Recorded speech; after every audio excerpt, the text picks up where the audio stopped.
Hello everyone, in this video lesson I am going to present the summary and important question answer of the story Fear. Let's begin. Fear Arlo T. Jansen. Story. Characters: Armando Gonzalez, shoemaker; bank teller, cashier or accountant; 6 children, Armando's children; mother-in-law, Armando's mother-in-law; a heavy man, meet in the bank and bus; 3 boys, meet in the bus; Puebla, large city bank; shoe shop; bus, 50,000 pesos; buy house.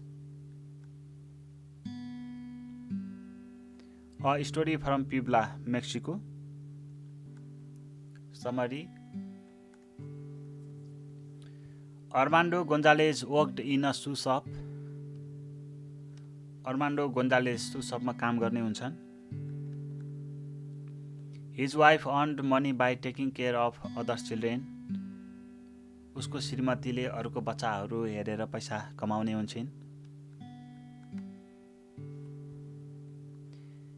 They had collected 50,000 pesos. तिनीहरूले 50,000 peso जम्मा गरेका हुन्छन्. One day he went to a bank in Mexico City to withdraw his money because he wanted to buy a house.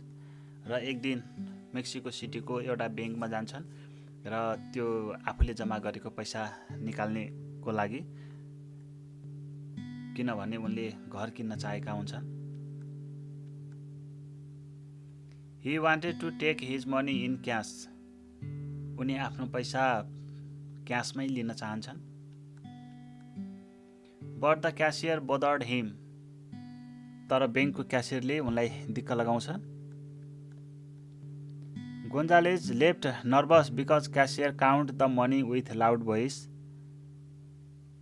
ब्याङ्कको क्यासियरले चाहिँ पैसा ठुलो स्वरमा गनेको कारणले सबैले थाहा पाए भन्ने जस्तो मानेको हुनाले गोन्जालेज एकदमै नर्भस भएर त्यहाँबाट निस्किन्छ.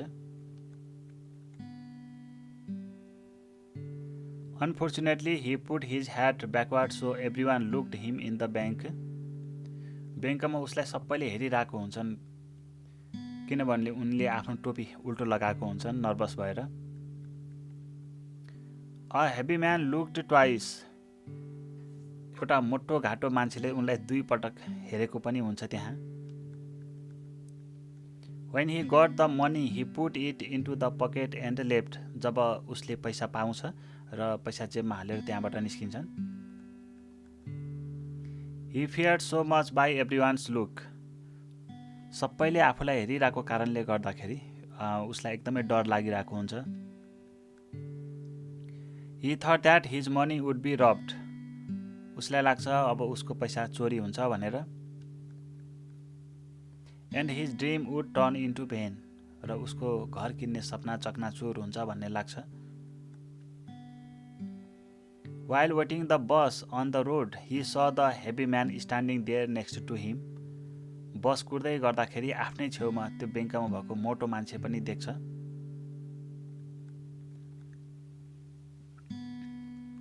His whole body began to shake and his heart beat faster. त्यो मोटो मान्छेलाई देखेपछि उसको पुरै शरीर काम्न थाल्छ र पसिनै पसिना हुन्छ. He thought that the man was following him. उसलाई लाग्छ त्यो मोटो मान्छेले उसलाई पिछा गरिरहेको छ.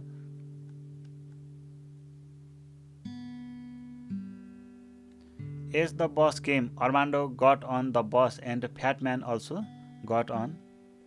बस आएपछि अर्मान्डो सँगसँगै त्यो मोटो मान्छे पनि बसमा चढ्छ. All the people on the bus looked at him because of his hat. र बसमा भएको मान्छेहरूले पनि सबैले उसलाई हेर्छन् उसको टोपी उल्टो लगेको कारणले गर्दा. But Armando guessed that they knew about the money.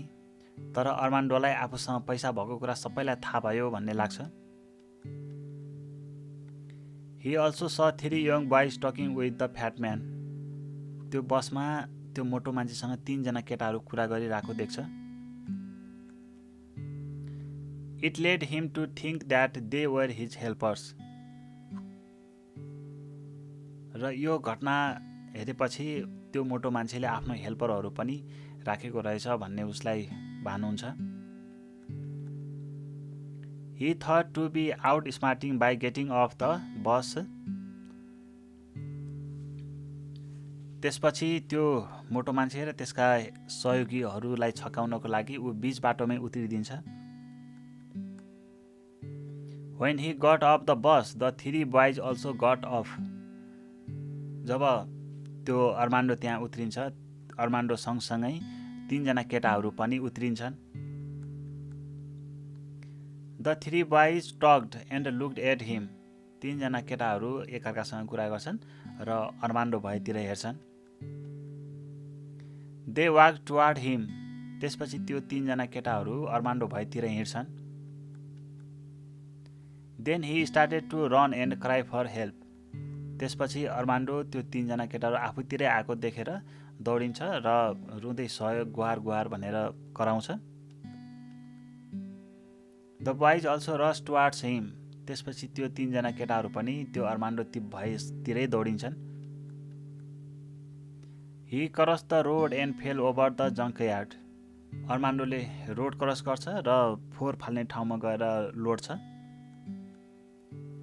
He cried like a baby. ऊ बच्चा जस्तै गरेर रुन्छ।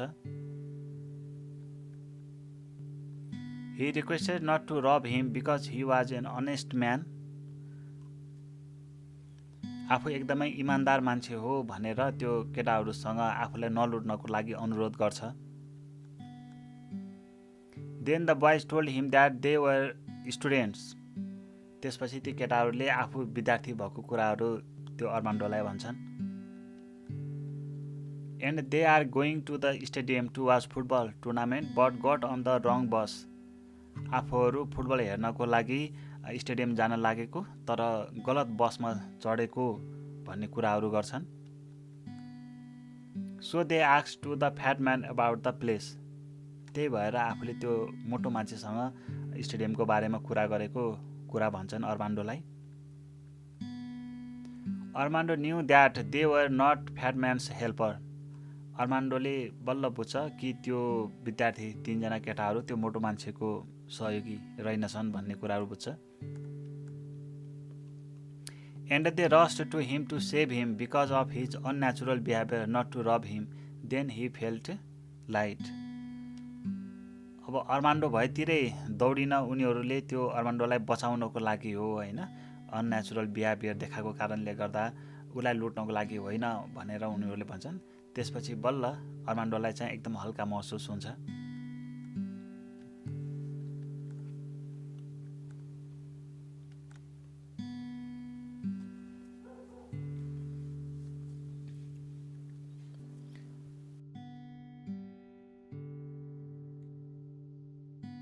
Short question. Why is Armando afraid of the heavy man on the bus? When Armando was withdrawing money from the bank, he had seen the heavy man in the bank lobby or hall. He saw him at the bus stand too. He seen mysterious in the bus talking to the boys, and he was hiding his face with the newspaper. All behavior of the man had psychological effect on Armando. Armando thought that the man was a robber. He thought he had a pistol in his pocket. The heavy man was going to rob him, so Armando is afraid with the heavy man on the bus.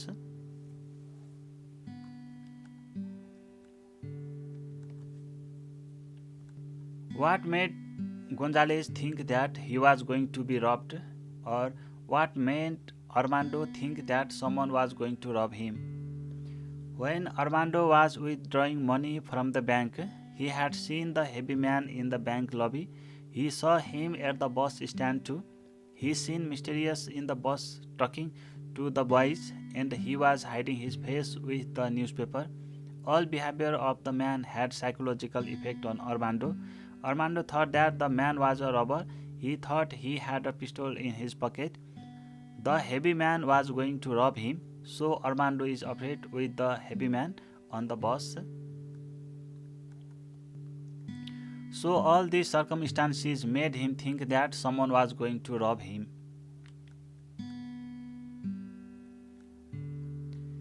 As Armando waited for the bus in the street, why wasn't he happy about buying a new house? He wasn't happy about buying a new house when he waited for the bus in the street because he thought his dream was going to be shattered, his money would be robbed. He thought so because the heavy man who was in the bank and steering him was now waiting for the bus with him. He suspected him he was a robber. He earned the money by laboring hard. Before that, he never saw such a large amount of money and which might be robbed soon, so that he was not happy to buy a new house first time in his life.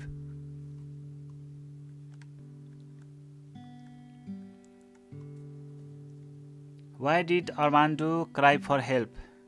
Armando was already nervous in the bank, so he could not control his senses. Everybody was looks like Robert to him. The sequence is also matched. All the people were looking him so impatiently because of his different behavior and he thought they were planning to rob him.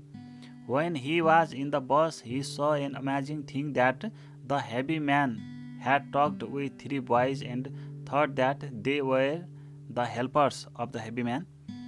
He thought to cheat the man. He got off the bus in the midway and saw the boys also getting off, so he became so frightened and cried for help.